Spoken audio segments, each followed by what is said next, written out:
আসসালামু আলাইকুম ভিউয়ার্স। দেখুন আজকে দুপুরে রান্না করেছি এই যে পালং শাক ভাজি। আমার ছেলের ভীষণ পছন্দ, যদিও চিংড়ি মাছ দিয়ে ঝোল ঝোল করে রান্নাটা ওর পছন্দ। তো আজকে চিংড়ি মাছ নাই ঘরে, শুধু ভাজি করেছি।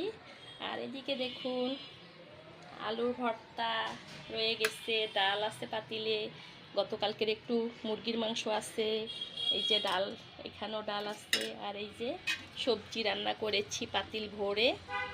আমার ঘরে সবজিটা খুব বেশি চলে আলহামদুলিল্লাহ। বাচ্চারা মাছ খেতে চায় না, সবজিটা ঠিকই খায়। তো রুটি দিয়ে, পরোটা দিয়ে, চাপটি দিয়ে বা এমনি বাটি ভরে ভরে আপনাদের ভাইয়া আমি খাই।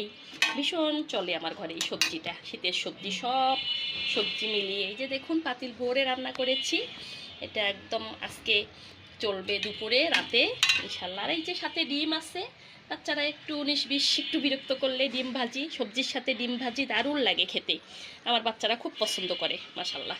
তো বন্ধুরা এই হচ্ছে আজকে খাওয়া দাওয়া দুপুরের আয়োজন।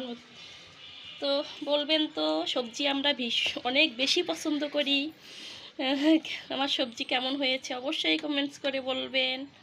একটু হালকা হালকা হলুদ দিয়েছি, বেশি দেই নেই, সবজির কালারটাই রাখার চেষ্টা করেছি, একদম পাঁচ মিশালো সবজি। তো এই হচ্ছে আমাদের আজকে দুপুরের খাওয়া দাওয়া। ভালো থাকবেন সবাই, আল্লাহ হাফেজ, আসসালামু আলাইকুম।